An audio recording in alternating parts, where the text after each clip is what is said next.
ദൂരം വർദ്ധിക്കുന്നേ രാജൻ വരവതോർക്കുമ്പോ കാന്തനവൻ വരവിൻ കാലങ്ങളേറെയില്ല നാളുകൾ നീളുകില്ല ഹല്ലേലൂയ കാന്തനവൻ വരവിൻ കാലങ്ങളേറെയില്ല നാളുകൾ നീളുകില്ല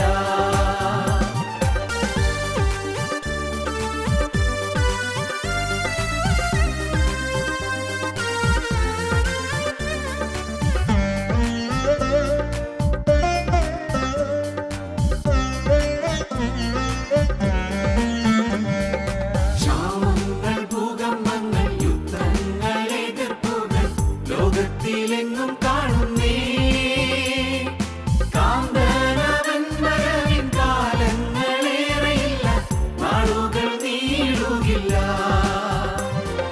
ക്ഷാമങ്ങൾ ഭൂകമ്പങ്ങൾ യുദ്ധങ്ങൾ എതിർപ്പുകൾ ലോകത്തിലെങ്ങും കാണുന്നേ കാന്തനവൻ വരവിൻ കാലങ്ങളേറെയില്ല നാളുകൾ നീളുകില്ല ഹല്ലേലൂയ കാന്തനവൻ വരവിൻ കാലങ്ങളേറെയില്ല നാളുകൾ നീളുകില്ല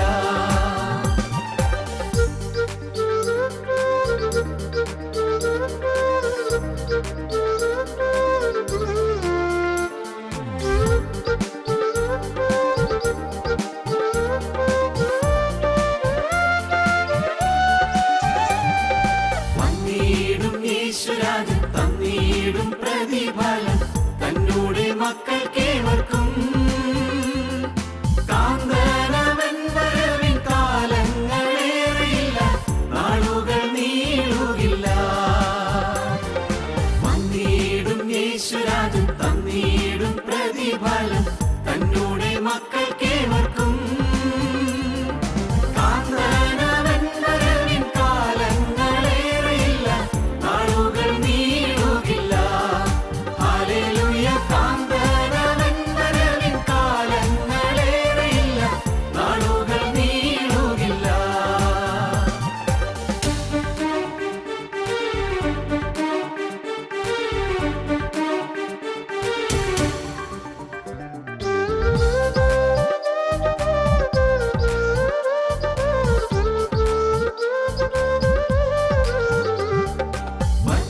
ശരീരം വിട്ടു ക്രിസ്തൻ സന്നിധി തന്നെ എത്തിയിടും ഞാനും വേഗത്തിൽ കാന്തനവൻ വരവിൻ കാലങ്ങളേറെയില്ല നാളുകൾ നീളുകില്ല ശരീരം വിട്ടു ക്രിസ്തൻ സന്നിധി തന്നെ എത്തിയിടും ഞാനും വേഗത്തിൽ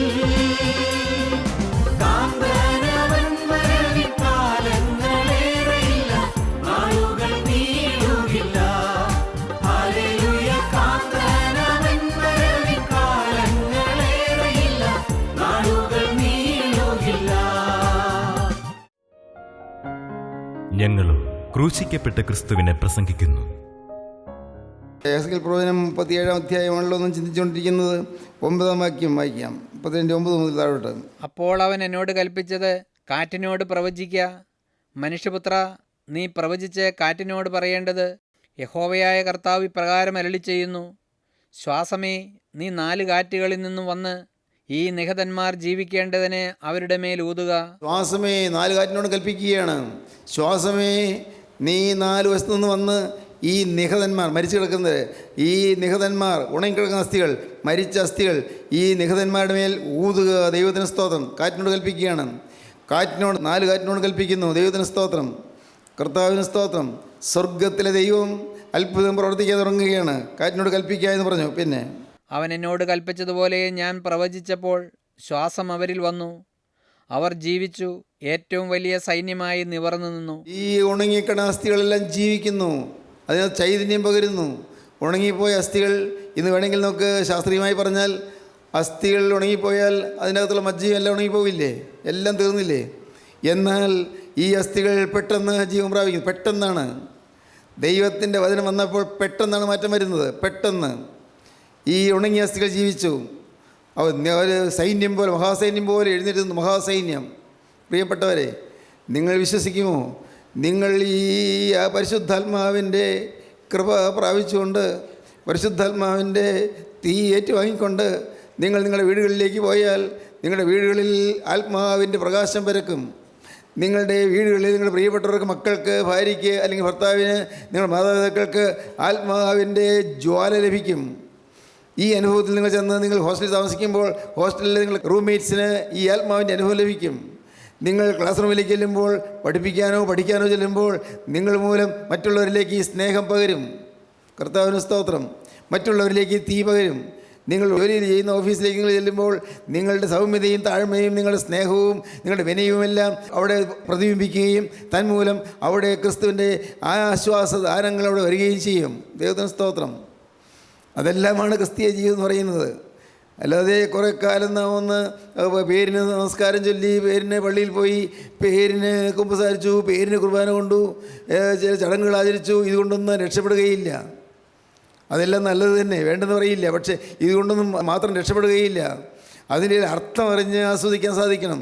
എന്താണ് വിശുദ്ധ കുമ്പസാരം, എന്താണ് വിശുദ്ധ കുർബാന, എന്താണ് മാറാനായി പെരുന്നാളുകൾ, എന്താണ് ജീവിതത്തിൻ്റെ അർത്ഥം, എന്താണ് അത് സമൂഹത്തോട് ലയിച്ചു പോകുന്നത്, എങ്ങനെയാണ് ഞാൻ ചെയ്യുന്ന ഈ കാര്യങ്ങൾ ജീവിതത്തോട് ലയിച്ചും സമൂഹത്തോട് ലയിച്ചും എങ്ങനെയാണ് പോകുന്നത്, എൻ്റെ ജീവിതത്തിൽ ഞാൻ ചെയ്യുന്ന പ്രാർത്ഥനകൾ, നമസ്കാരങ്ങൾ, എൻ്റെ ജീവിതത്തിൽ ഞാൻ ചെയ്യുന്നതായ എൻ്റെ പുണ്യപ്രവൃത്തികൾ, ഇതെല്ലാം എങ്ങനെയാണ് സമൂഹത്തിലേക്ക് ലയിച്ചു ചേരുന്നത്.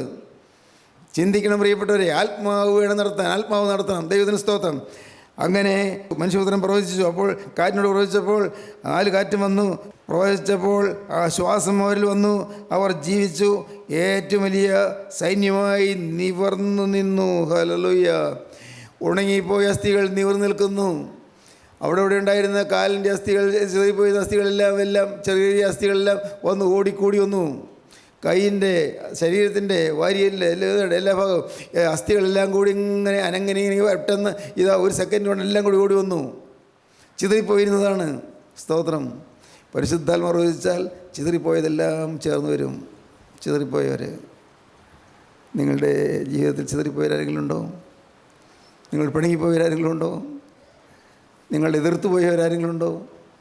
പിണങ്ങിപ്പോയ ഭാര്യ, പിണങ്ങിപ്പോയ ഭർത്താവ്, പിണങ്ങിപ്പോയ മക്കൾ, പിണങ്ങിപ്പോയ അയൽക്കാർ എല്ലാം ചേർന്ന് വരും. പരിശുദ്ധാത്മാവ് പ്രവചിക്കുമ്പോൾ ഉണങ്ങിയ അസ്ഥികൾ ചേർന്ന് വരും. അവിടെ ചിതറിപ്പോയതെല്ലാം ചേർന്ന് വരികയാണ്. എല്ലാം ചേർന്ന് വരും. ചിതറിപ്പോയതെല്ലാം എല്ലാം ചേർന്ന് വരും. അവിടെ പിന്നെ പൂർണ്ണ ഐക്യമാണ്.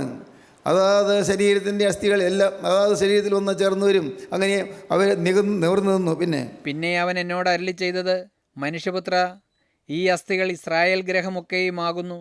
ഞങ്ങളുടെ അസ്ഥികൾ ഉണങ്ങി, ഞങ്ങളുടെ പ്രത്യാശയ്ക്ക് ഭംഗം വന്നു, ഞങ്ങൾ തീരെ മുടിഞ്ഞിരിക്കുന്നു എന്ന് അവർ പറയുന്നു. അതുകൊണ്ട് നീ പ്രവചിച്ച് അവരോട് പറയേണ്ടത്. സ്തോത്രം. ഇത് വെറും അസ്ഥികൾ മാത്രമല്ല.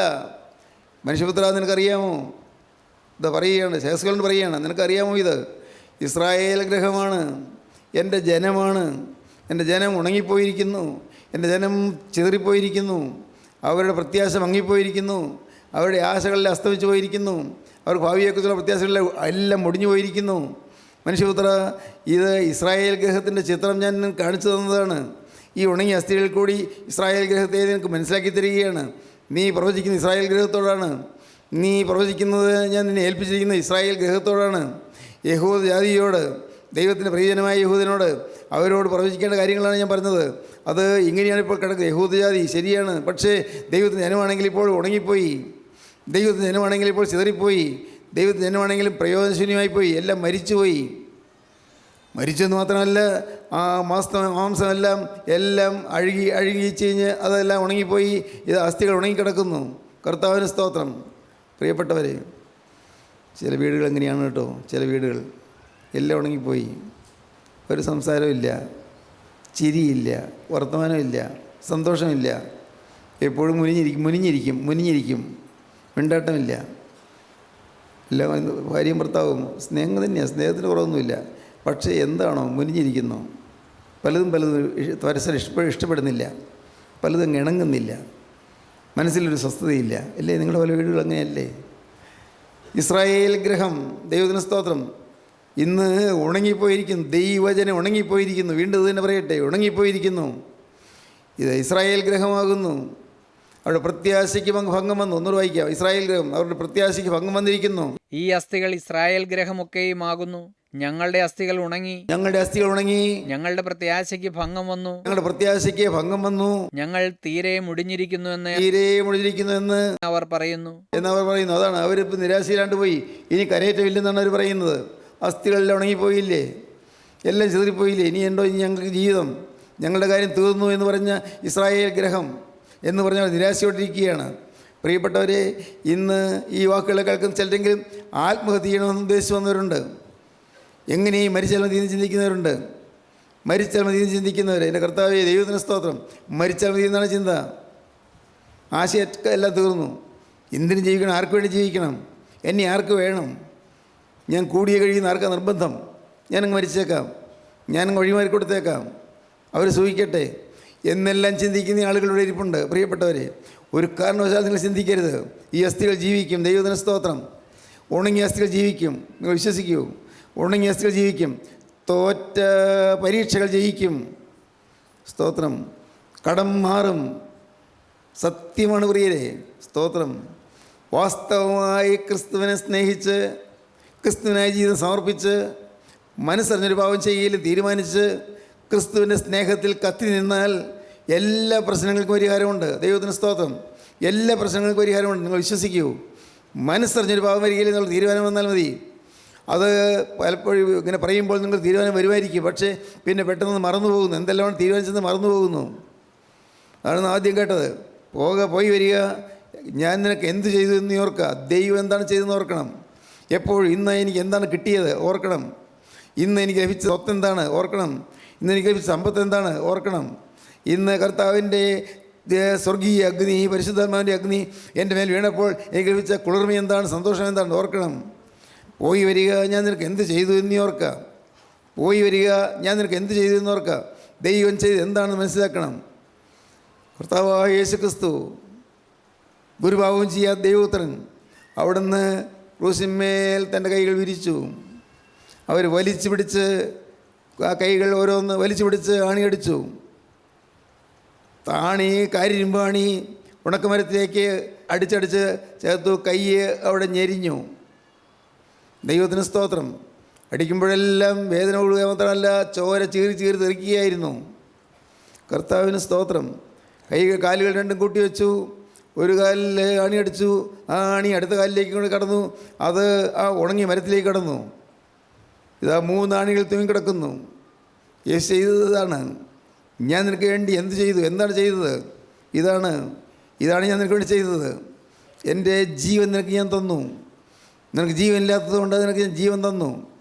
നിനക്ക് ജീവനില്ലായിരുന്നു. ആത്മാവിൽ മരിച്ചു പോയിരുന്നു. ആത്മാവിൽ നിർജീവമായിരുന്നു. ജീവനില്ലാത്ത നിനക്ക് ജീവൻ തരാൻ എൻ്റെ ജീവരക്തം ഞാൻ പകർന്നു. സ്തോത്രം. ദൈവത്തിന് സ്തോത്രം. കുറേനക്കാരൻ ശീമോൻ, ദൈവത്തിന് സ്തോത്രം, അവൻ യേശുവിൻ്റെ കുരിശ് ഒന്ന് താങ്ങിയപ്പോൾ ആ കുരിശിൽ കൂടി തിരുവായിൽ നൊഴിയായ തിരുരക്തം ഒലിച്ചൊലിച്ച് ആ കുരിശിൽ കൂടി താഴോട്ട് വരികയായിരുന്നു. അത് കുറേനക്കാരനായ ശീമോൻ്റെ ശരീരത്തിലൊന്ന് ചേർന്നു. ആ കുരിശിൽ കൂടി ഒഴുകി വന്ന രക്തം ആ ശരീരത്തിലൊന്ന് ചേർന്നപ്പോൾ പെട്ടെന്ന് ഒരു അത്ഭുതമായ ഒരു അനുഭവം ലഭിച്ചു.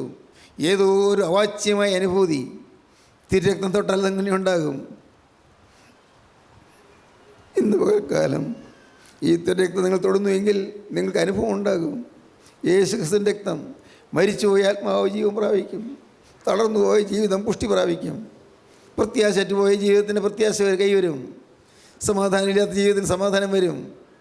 ആരും ഒരു തുണയില്ലെന്ന് പറഞ്ഞ് കരയുന്നവർക്ക് ആശ്വാസദായകനായ യേശു എന്ന് അടുക്കൽ നിൽക്കും. സ്തോത്രം. ഈ തിരുരക്തത്തിൻ്റെ ശക്തി അത്ഭുതമാണ് പ്രിയപ്പെട്ടവരെ. യേശുക്രിസ്തുവിൻ്റെ തിരുരക്തം അത് നിങ്ങൾ വിശ്വസിക്കൂ. നിങ്ങളുടെ സിരകളിൽ കൂടി ഒഴുകാൻ നിങ്ങൾ ആഗ്രഹിക്കൂ. ഈ കൈകളിലെ സിരകളിലുള്ള രക്തം അല്ല, ഈ കാലുകളിലെ അല്ലെങ്കിൽ എൻ്റെ ശരീരത്തിലുള്ള രക്തം എൻ്റെ പിതാക്കന്മാരിൽ നിന്ന്, പൂർവികന്മാരിൽ നിന്ന് കിട്ടിയതാണ്. പൂർവികന്മാരിൽ നിന്ന് കിട്ടിയ രക്തത്തിൽ അതിൽ ശാപമുണ്ട്, അതിൽ ഹെറിഡിറ്ററിയായിട്ട് പാരമ്പര്യമായിട്ട് വരുന്നതായ പാപങ്ങളുണ്ട്, അതിൽ തിന്മയുണ്ട്, അതിൽ അസൂയയുടെ അംശമുണ്ട്, അതിൽ ദുരാഗ്രഹത്തിൻ്റെ അംശമുണ്ട്, അതിൽ ലൈംഗിക ആസക്തിയുടെ അംശമുണ്ട്. ഇതെല്ലാം ഉള്ള രക്തം. എന്നാൽ ആ സിരകളിലൂടെ ഇത്രയും നാളും അശുദ്ധമായ ചിന്താഗതികളുള്ളായ ഈ മനുഷ്യൻ്റെ രക്തത്തിൽ കൂടി ഇപ്പോഴിതാ പുതിയ രക്തം ഒഴുകുന്നു. ദൈവത്തിന് സ്തോത്രം. പുതിയ രക്തം. ഏതാണ് ഈ പുതിയ രക്തം? ഹല്ലേലൂയ. ഈ പുതിയ രക്തം ഏതാണ് പ്രിയപ്പെട്ടവരെ? ഈ പുതിയ രക്തം കർത്താവായ യേശുവിൻ്റെ തിരുവിലാൽ ഒഴുകിയ രക്തമാണ്. യേശുവിൻ്റെ തിരക്തം ഒഴുകുമ്പോൾ നാം ജീവിക്കും. തിരക്തം ഒഴുകുമ്പോൾ നമുക്ക് ജീവൻ കൈവരും, ആത്മാവിൽ ജീവിക്കും. ഇന്ന് അനേകരും ആത്മാവിൽ മരിച്ചിരിക്കുകയാണ്. അനേകരും ആത്മാവിൽ മരിച്ചിരിക്കുകയാണ്. നിങ്ങൾക്കറിയാമോ പ്രിയപ്പെട്ടവരെ, നാം അനേകായിരങ്ങൾ കൂടി വരുന്നുണ്ടല്ലോ, പക്ഷേ ആത്മാവ് മരിച്ചിരിക്കുന്നു. ആർക്കറിയാം ഇത്? ആരും ചിന്തിക്കുന്നുണ്ടോ? നാം ദൈനംദിന ജീവിതം നയിച്ചുകൊണ്ടിരിക്കുന്നു, അനുദിന ജീവിതം നയിച്ചുകൊണ്ട് പോകുന്നു. നാം ഭക്ഷണം കഴിക്കുന്നു, ഭക്ഷണം കഴിക്കാനായിട്ട് നാം എത്തപ്പെടുന്നു, അധ്വാനിക്കുന്നു, നാം ജോലി ചെയ്യുന്നു, മക്കൾ വളർത്തുന്നു, കുടുംബം നോക്കുന്നു, മക്കൾക്ക് വിവാഹം നടത്തി കൊടുക്കുന്നു, മക്കളുടെ ഭവനം വെച്ച് കൊടുക്കുന്നു. എല്ലാം നാം ചെയ്യണം. പക്ഷേ ഇങ്ങനെ ജീവിച്ച് ഒരു ദിവസം കണ്ണടയും. അപ്പോഴറിയുന്നത് നഷ്ടപ്പെട്ടല്ലോ എന്ന്. അയ്യോ പോയല്ലോ, ഇതൊക്കെ കേട്ടതായിരുന്നല്ലോ, അനുഭവിച്ചില്ലായിരുന്നല്ലോ, മാനസാന്തരപ്പെട്ടില്ലായിരുന്നല്ലോ, ജീവിതം കർത്താവ് കൊടുത്തില്ലായിരുന്നല്ലോ, ക്രിസ്തു ജീവിതത്തിൽ വന്നില്ലായിരുന്നല്ലോ, ആത്മാവ് ജീവൻ പ്രാപിച്ചില്ലായിരുന്നല്ലോ, അയ്യോ നഷ്ടം. പിന്നെ തിരുത്താൻ നേരമില്ല പ്രിയരെ, പിന്നെ തിരുത്താൻ നേരമില്ല. ഇപ്പോൾ നല്ല കാലമാണ്. ദൈവത്തിന് സ്തോത്രം. ഇപ്പോൾ നല്ല കാലമാണ്. ഗോൾഡൻ ഏജ് എന്ന് വേണമെങ്കിൽ പറയാം. നല്ല കാലം, അനുഭവിക്കാൻ പറ്റിയ കാലം, മാനസാന്തരപ്പെടാൻ പറ്റിയ കാലം. പ്രിയപ്പെട്ടവരെ, ഇന്ന് അനേകർ നിരാശരായി ഭാവിയെക്കുറിച്ചുള്ള എല്ലാ പ്രതീക്ഷകളും ഒറ്റ നിൽക്കുന്ന അനേകർ ഇന്ന് രക്ഷപ്പെട്ടുകൊണ്ടിരിക്കുന്ന കാലമാണ്. കാട്ടുമൃഗത്തെപ്പോലുള്ളവർ പെട്ടത്തിൽ കിടക്കുന്ന കാലമാണ്. കരടിയെപ്പോലുള്ളവർ പെട്ടത്തിൽ കിടക്കുന്ന കാലമാണ്. വാടകക്കൊലയ്ക്കും കൂലി തല്ലുന്നുണ്ടവർ പെട്ടകത്ത് കിടക്കുന്നു. മൃഗങ്ങളെപ്പോലെ ജീവിച്ചവർ, മൃഗീയ വാസനകളുള്ളവർ, മനുഷ്യരെ കൊല്ലാൻ മടിയില്ലാതെ, ആരെയാണ് കൊല്ലുന്നതെന്ന് അറിയാതെ, ആരെയാണ് കൊല്ലാൻ പോകുന്നറിയാതെ, വടിവാളും അതിനുള്ള ഉപകരണങ്ങൾ കിട്ടിക്കൊണ്ട് വാഹനത്തിൽ കയറി പോകുന്നു. ആരും എവിടെയാണ് പോകുന്നത് അറിയാൻ പാടില്ല. ആരോടും വഴക്കുണ്ടായിട്ടല്ല, ആളെ കൊല്ലാൻ ചെല്ലുമ്പോഴാണ് ഇനി ആളെ കൊല്ലാനാണെന്ന് പറയുന്നത്. ആളെ കൊല്ലുന്നു, അല്ലെങ്കിൽ കാല് വെട്ടുന്നു. ദൈവത്തിന് സ്തോത്രം. എന്നാൽ പ്രിയപ്പെട്ടവരെ, സുബോധമില്ലാതെ പോകുന്നവർക്ക്, അവർക്ക് വീണ്ടെടുപ്പുകാരനായി യേശുവുണ്ട്. വ്യത്യാസം വരുന്നു. നല്ല കാലമാണ്. അങ്ങനെയുള്ള വാടകക്കൊലയാളികളും കൂലിത്തല്ലുകാരും എല്ലാം പെട്ടകത്തിൽ കിടക്കുന്നു. സ്തോത്രം. പെട്ടകത്തിനകത്തേക്ക് പ്രവേശിക്കുന്നു. ഭാര്യയും ഭർത്താവും തമ്മിൽ വഴക്കായി 1-2 വർഷമായി മാറി നിൽക്കുന്നു. അവർ വചനം കേട്ടു, മാനസാന്തരപ്പെട്ടു, രണ്ടുപേരും ഐക്യമായി, രണ്ടുപേരും കൂടി ഒരുമിച്ച് പെട്ടകത്തിൽ കിടക്കുന്നു. സ്തോത്രം. പെട്ടകത്തിലേക്ക് പ്രവേശിക്കുക. പെട്ടകത്തിൻ്റെ വാതിൽ തുറന്നു വെച്ചിരിക്കുന്നു. ഏതാ പെട്ടകം? ദൃശ്യമായൊരു പെട്ടകമല്ല ഇത്. നിങ്ങൾ പുറമേ പെട്ടകമെന്ന് പറയുന്ന പെട്ടകമൊന്നുമല്ല ഇത്. ഇത് ഗോൽത്തായിലെ മരക്കുരിശിൽ ജീവൻ ബലിയർപ്പിച്ച കർത്താവായ യേശുവിൻ്റെ തെരുവിലാവാണ്. പ്രവേശിച്ചുള്ളൂ. ആർക്കും പ്രവേശിക്കാം. ഏത് ഘോരഭാവിക്കും പ്രവേശിക്കാം. ഏത് കഠോരഭാവിക്കും പ്രവേശിക്കാം. നിഷ്ഠൂരനായ മനുഷ്യനും പ്രവേശിക്കാം. ജീവിതം തകർത്ത് കളഞ്ഞവനും പ്രവേശിക്കാം. ശരീരം അശുദ്ധമാക്കിയവൾക്കും പ്രവേശിക്കാം. ഈ ശരീരം അനേകർക്ക് വിട്ടുകൊടുത്തവനും പ്രവേശിക്കാം. ദൈവത്തിന് സ്തോത്രം. പ്രിയപ്പെട്ടവരെ, ആർക്കും പ്രവേശിക്കാം. പണാഹരണം നടത്തിയവന് പ്രവേശിക്കാം. മോഷണം നടത്തിയവന് പ്രവേശിക്കാം. കള്ളക്കണക്ക് എഴുതിയവന് പ്രവേശിക്കാം. കൊള്ളലാഭം ഉണ്ടാക്കിയവന് പ്രവേശിക്കാം. അഴിമതി കൂട്ടുന്നതിന് പ്രവേശിക്കാം. ആർക്കും പ്രവേശിക്കാം. പെട്ടകം തുറന്നിരിക്കുന്നു. പക്ഷേ പെട്ടകത്തിൻ്റെ വാതിലടയ്ക്കുന്ന ഒരു ദിവസമുണ്ട് കേട്ടോ. ഈ വാതിലടയും. ഈ പെട്ടകത്തിൻ്റെ വാതിലടയുന്നതിന് മുമ്പ് വേഗം അകത്ത് കിടന്നുകൊള്ളുക. സ്തോത്രം. 120 വർഷം ദൈവം പറഞ്ഞതനുസരിച്ച് നോഹ പ്രവചിച്ചു. പക്ഷേ ആരും കയറാൻ കൊണ്ടാക്കിയില്ല. സിംഹം കയറി, സിംഹവും സിംഹിയും കയറി, പുള്ളിപ്പുലി കയറി, കടുവ കയറി, ചെന്നായി കയറി, കുഞ്ഞാട് കയറി, മാൻവേട കയറി. അത്രയും നാൾ കരടിയെപ്പോലെ ഉപദ്രവിച്ചുകൊണ്ടിരുന്നവർ ഇപ്പോൾ ഒരു ഉപദ്രവമില്ലാതെ അകത്തിരിക്കുന്നു. അത്രയും നാൾ മാനിനെ കണ്ടാൽ ചാടി വീഴുന്ന പുള്ളിപ്പുലി ഇപ്പോൾ മാനിൻ്റെ അടുത്ത് ചേർന്നിരിക്കുന്നു. പെട്ടകത്ത് വന്നാൽ അങ്ങനെയാണ്. ഇത്രയും നാളും വഴക്കടിച്ചുകൊണ്ടിരുന്ന കടുവ ഇപ്പോഴുണ്ട്. ആ കടുവ ശാന്തനായി മാനിൻ്റെ അടുത്ത് അല്ലെങ്കിൽ ആട്ടിൻകുട്ടിയുടെ അടുത്ത് ഇരിക്കുന്നു. സ്തോത്രം. വഴക്കില്ല, കൊന്നു തിന്നുകയില്ല. ദൈവത്തിന് സ്തോത്രം. ഈ സ്വർഗീയ പെട്ടകം കർത്താവായ യേശു ക്രിസ്തുവാണ്. ഈ പെട്ടകം യേശു ക്രിസ്തുവാണ്. പെട്ടകത്തിന് 3 അറയുണ്ട്. അതിൽ നടുവിലത്തെ അറയിലാണ് വാതിൽ. താഴത്തെ അറ, നടുവിലത്തെ അറ, മുകളിലത്തെ അറ. 3 അറയുണ്ട്. മുകളിലത്തെ അറയിൽ കിളിവാതിലുണ്ട്. നടുവിലത്തെ അറയിൽ ഒരു വാതിലുണ്ട്. താഴത്തെ അറയിൽ ഒന്നുമില്ല. അത് പ്രവേശിക്കാൻ സാധ്യമല്ലാത്ത സ്ഥലമാണ്.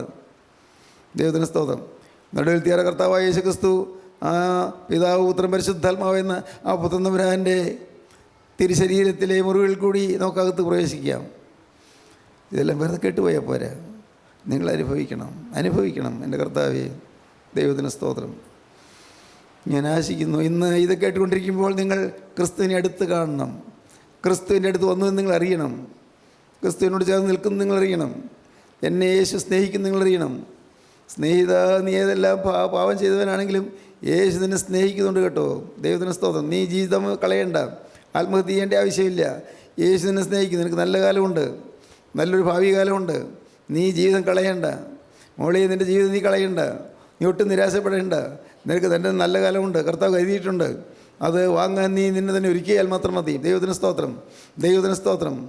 വാങ്ങുവാൻ നീ ഒരുക്കുക. പെട്ടകത്തിലേക്ക് പ്രവേശനം. ഇന്ന് നല്ല കാലമാണ്. ഞാനതാണ് പറഞ്ഞത്, നല്ല കാലം.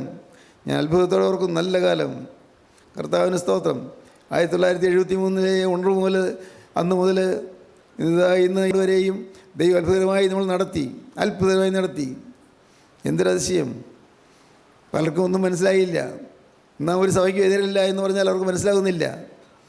എന്നാൽ അവരൊരു നിൽക്കുന്ന സഭയിൽ നിന്നാൽ മതി, സഭ മാറണ്ട എന്ന് പറയുന്നത് പലർക്കും മനസ്സിലാകുന്നില്ല.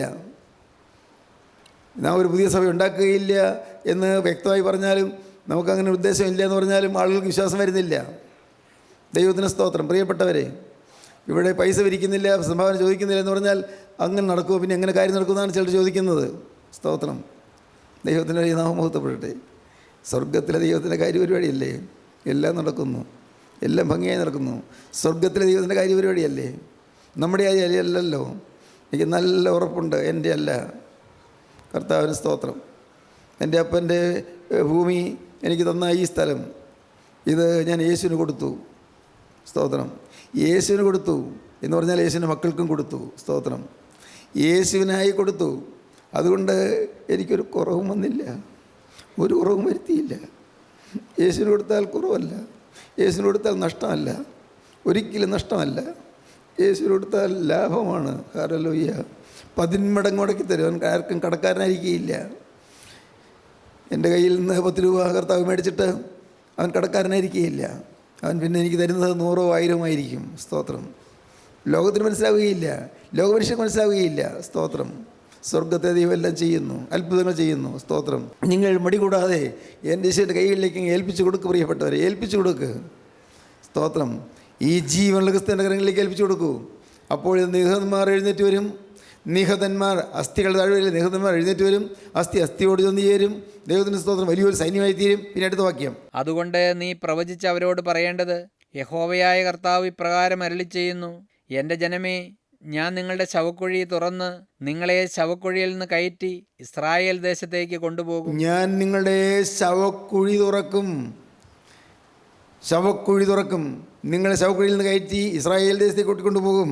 അങ്ങനെ എൻ്റെ ജനമേ, ഞാൻ നിങ്ങളുടെ ശവക്കുഴി തുറന്ന് നിങ്ങളെ ശവക്കുഴിയിൽ നിന്ന് കയറ്റുമ്പോൾ ഞാൻ യഹോവ എന്ന് നിങ്ങൾ അറിയും. അത്ഭുതം നടക്കുമ്പോൾ നിങ്ങൾക്ക് മനസ്സിലാകും, ദൈവം തന്നെയാണെന്ന് നിങ്ങൾക്ക് മനസ്സിലാകും. ശവക്കുഴി തുറന്ന് ശവക്കുഴിയിൽ നിന്ന് നിങ്ങൾ എഴുന്നേൽപ്പിച്ച് നിങ്ങളെ കൊണ്ടുപോകുമ്പോൾ അപ്പോൾ നിങ്ങൾക്ക് മനസ്സിലാകും, ഇത് സാക്ഷാൽ യഹോവ തന്നെ, ദൈവത്തിൻ്റെ കാര്യപരിപാടിയാണ്. ഈ ഉണങ്ങിയ അസ്ഥികൾ ജീവിക്കുന്നു. എന്തൊരു അത്ഭുതം! ദൈവത്തിൻ്റെ കാര്യപരിപാടിയാണെന്ന് ആൾക്ക് മനസ്സിലാകും.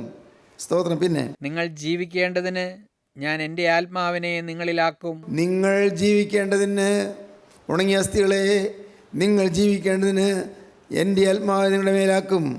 ഞാൻ നിങ്ങളെ സ്വദേശത്ത് പാർപ്പിക്കും. സ്തോത്രം. സ്വദേശത്ത് പാർപ്പിക്കും. നിങ്ങൾക്ക് പാർപ്പിടമുണ്ടാകും. ഇത് നേരിട്ട് ഇസ്രായേൽ ഗ്രഹത്തിന് കൊടുക്കുന്ന അരുളപ്പാടാണ്. ഇസ്രായേൽ ജാതി യഹൂദിന് കൊടുക്കുന്നതായ ദൈവത്തിൻ്റെ ഒരു വാഗ്ദാനമാണ്. നാനാദേശങ്ങളിൽ നിന്നും യഹൂദന്മാർ ചിതറിപ്പാർക്കുന്ന സ്ഥലങ്ങളിൽ നിന്നല്ല യഹൂദന്മാരെ കൂട്ടിച്ചേർത്ത് ഇസ്രായേൽ രാഷ്ട്രം ഉണ്ടായിരിക്കുന്നല്ലോ. അതിൻ്റെ ഒരു പ്രവചനമാണത്. പക്ഷേ നമുക്കിന്നത് പ്രസക്തമായിരിക്കും, നമ്മുടെ ജീവിതത്തിൻ്റെ അനുഭവമാണ്. കർത്താവ് നമ്മുടെ ഉണങ്ങിയ അവസ്ഥ മാറ്റി നമുക്ക് ചൈതന്യം തരും, നമുക്ക് ജീവൻ തരും, നമുക്ക് ഉണർവ് തരും. സ്തോത്രം. ഇന്ന് ഈ വാക്കുകളെ കേൾക്കുന്ന നിങ്ങൾക്കാർക്കെല്ലാം ഒന്നുകൊണ്ടുവരാൻ ആഗ്രഹമുണ്ട്. പ്രിയപ്പെട്ടവരെ, ഒരു ഉണങ്ങിയ അസ്ഥി കൂടെ അങ്ങ് നിൽക്കുന്നു. അതിലിതാ മാംസം വന്ന് പൊതിയുന്നു, പിന്നെ അത് ത്വക്ക് വന്ന് പൊതിയുന്നു. പെട്ടെന്ന് ജീവൻ ലഭിക്കുന്നു. ജീവൻ ലഭിച്ചു കഴിഞ്ഞ് ആ അസ്ഥികൾ സൈന്യമായി നിവർന്നു നിൽക്കുന്നു. എന്തൊരത്ഭുതം! പ്രിയപ്പെട്ടവരെ, ഈ മഹാത്ഭുതം കാണാൻ നിങ്ങൾക്ക് ആഗ്രഹമുണ്ടോ? കർത്താവേ, അതെൻ്റെ ജീവിതത്തിൽ ഇന്ന് തുടങ്ങണമേ. ഈ മഹാത്ഭുതം എൻ്റെ ജീവിതത്തിൽ, എൻ്റെ ഈ വരണ്ടുണങ്ങിയ ജീവിതത്തിൽ, എൻ്റെ ഈ നാശോന്മുഖമായ ജീവിതത്തിൽ ആ മഹാഭാഗ്യം എനിക്ക് തരണമേ. പ്രാർത്ഥിക്കുമോ നിങ്ങൾ? പ്രിയപ്പെട്ടവരെ, പ്രാർത്ഥിക്കാൻ ആഗ്രഹമുണ്ടോ നിങ്ങൾ? ഇപ്പോൾ നിങ്ങൾ പ്രാർത്ഥിക്കുമ്പോൾ നിങ്ങളുടെ തലമേൽ സ്വർഗത്തിലെ തീ ഇറങ്ങും. നിങ്ങളുടെ മേൽ ദൈവത്തിന് 4 കാറ്റ് വീശും. പരിശുദ്ധാത്മാവ് നിങ്ങളുടെ മേൽ ഊതും. സ്തോത്രം. നിങ്ങൾ ആത്മാർത്ഥമായി നിങ്ങൾ പ്രാർത്ഥിക്കുന്നെങ്കിൽ ഇന്ന് നിങ്ങൾക്ക് അനുഭവം ലഭിക്കും. നിങ്ങളുടെ വരൾച്ച മാറും. നിങ്ങളുടെ ജീവിതത്തിലെ വിരസതകൾ മാറും. നിങ്ങളുടെ ജീവിതത്തിലെ വിരക്തി മാറും. നിങ്ങളുടെ ജീവിതത്തിലെ ആ ഭാരങ്ങൾ മാറും, ആകുലങ്ങൾ മാറും, ദുഃഖങ്ങൾ മാറും. നിങ്ങളുടെ ജീവിതം പുതിയ ജീവിതത്തിൻ്റെ വഴിത്താരയിലേക്ക് മാറും. ഹല്ലേലൂയ. ദൈവത്തിന് സ്തോത്രം. നിങ്ങളിന്ന് പേടിക്കുന്ന കാര്യങ്ങളെല്ലാം നിങ്ങളിന്ന് കർത്താവ് മാറ്റിത്തരും. ഭയത്തോടിരിക്കുന്ന ചില വിഷയങ്ങളുണ്ട്, എല്ലാം മാറ്റിത്തരും. ദൈവത്തിന് സ്തോത്രം. ചില വിഘ്നങ്ങളുണ്ട്, എല്ലാം മാറ്റിത്തരും. ചില തടസ്സങ്ങളുണ്ട്, മുന്നോട്ട് പോകാൻ തടസ്സമാണ് ചില കാര്യങ്ങളുണ്ട്, അത് മാറ്റിത്തരും. എല്ലാം മാറി ഒരു സുശോഭനമായ ഒരു നല്ല കാലം കർത്താവ് നിങ്ങൾക്ക് തരും. ദൈവത്തിന് സ്തോത്രം. ആത്മാവിൽ ജീവൻ തരും. സ്വർഗീയ സൈന്യത്തോട് ചേർന്ന് നിന്ന് ദൈവത്തെ സ്തുതിക്കാനിടയാകും. മഹാവലി സൈന്യമായി നിങ്ങൾ തീരും. ദൈവത്തിന് നാമം മഹത്വപ്പെടുകയും ചെയ്യും. ഹല്ലേലൂയ. ദൈവത്തിന് സ്തോത്രം. തലകളെ നമുക്ക് ഉണക്കാം, കണ്ണുകളെ നമുക്ക് അടയ്ക്കാം. നമുക്ക് കർത്താവിനോട് വ്യക്തമായി പറയാം, കർത്താവേ, നീ ഇന്ന് എന്നെ അനുഗ്രഹിക്കാതെ പോകല്ലേ. നാഥ, ഇന്ന് നീ എന്നെ തൊടാതെ പോകല്ലേ. എൻ്റെ യേശുവേ, നീ ഇന്ന് എന്നെ സ്പർശിക്കാതെ പോകല്ലേ. എൻ്റെ യേശുവേ, നീ ഇന്ന് എൻ്റെ തലമേൽ നിൻ്റെ തൃക്കരം വയ്ക്കാതെ പോകല്ലേ. ഹല്ലേലൂയ. എൻ്റെ യേശുവേ, എൻ്റെ യേശുവേ, എൻ്റെ യേശുവേ, യേശുവേ, എൻ്റെ യേശുവേ, എൻ്റെ യേശുവേ, എൻ്റെ തലമേൽ തൃക്കരം വയ്ക്കണമേ കർത്താവേ. ഹല്ലേലൂയ, ഹല്ലേലൂയ. എനിക്ക് വേണ്ടി രക്തം ചിന്തി യേശുവേ, എനിക്ക് വേണ്ടി ജീവൻ വെച്ച യേശുവേ, എനിക്ക് വേണ്ടി ജീവൻ വെടിഞ്ഞ യേശുവേ, എനിക്ക് വേണ്ടി കുരിശിൽ മരിച്ച യേശുവേ, ഇപ്പോൾ നിൻ്റെ ആണിപ്പാടുള്ള കരം ഈ ജനത്തിൻ്റെ മേൽ വരണമേ കർത്താവേ. ഹല്ലേലൂയ, ഹല്ലേലൂയ, ഹല്ലേലൂയ, ഹല്ലേലൂയ, ഹല്ലേലൂയ, ഹല്ലേലൂയ. വിശ്വസിക്കുന്നതിൻ്റെ മേൽ നിൻ്റെ പരിശുദ്ധാത്മാവിൻ്റെ പകർച്ചയുണ്ടാകണമേ. ഹല്ലേലൂയ. വിശ്വസിക്കുന്നതിൻ്റെ മേൽ സ്വർഗ്ഗത്തെ തീയിറങ്ങണമേ. ഹല്ലേലൂയ, ഹല്ലേലൂയ, ഹല്ലേലൂയ, ഹല്ലേലൂയ, ഹല്ലേലൂയ, ഹല്ലേലൂയ, ഹല്ലേലൂയ, ഹല്ലേലൂയ. വിശ്വസിക്കുന്നതിൻ്റെ മേൽ എൻ്റെ യേശുവിൻ്റെ ആത്മാവ് ഇറങ്ങി പരിവർത്തിച്ചുകൊണ്ടിരിക്കണമേ. ഹല്ലേലൂയ, ഹല്ലേലൂയ, ഹല്ലേലൂയ, ഹല്ലേലൂയ. ആത്മാവ് വ്യാപരിച്ചുകൊണ്ടിരിക്കണമേ. ഹല്ലേലൂയ, ഹല്ലേലൂയ, ഹല്ലേലൂയ. ജീവനുള്ള ദൈവമേ, കരുണയുള്ള കർത്താവേ, ഈ മനോഹരമായ സുദിനത്തിനായി നന്ദിയോടെ സ്തോത്രം. ഇത് യഹോവയുണ്ടാക്കിയ ദിവസം കർത്താവേ, ഞങ്ങൾക്ക് വേണ്ടി ഈ ദിവസം കരുതിയതിനായി സ്തോത്രം. ഞങ്ങളുടെ മധ്യത്തിലേക്ക് അവിടുന്ന് സ്വർഗീയ കാറ്റായി എഴുന്നള്ളി വന്നതിനായി സ്തോത്രം. ഞങ്ങളുടെ മധ്യത്തിലേക്ക് അവിടുന്ന് സ്വർഗീയ തീയായി എഴുന്നള്ളി വന്നതിനായി സ്തോത്രം. യേശുവേ, നീ അത്ഭുതങ്ങൾ പ്രവർത്തിക്കുന്നതിനായി സ്തോത്രം. എൻ്റെ കരുണയുള്ള കർത്താവിൻ്റെ കൃപ എല്ലാവരുടെ മേലും പകർന്നതിനായി സ്തോത്രം. തീരുമാനമെടുക്കുകയും വിശ്വസിക്കുകയും ചെയ്യുന്നവർക്ക് ജീവൻ നൽകിയതിനായി സ്തോത്രം. എല്ലാവരെയും അനുഗ്രഹിച്ചയക്കണമേ. തിരുനാമം മഹത്വപ്പെടുത്തണമേ. യേശു ക്രിസ്തുവിൻ്റെ രാജകീയ നാമത്തിൽ പ്രാർത്ഥിക്കുന്നവരോട് കേൾക്കണം പിതാവേ. ആമീൻ.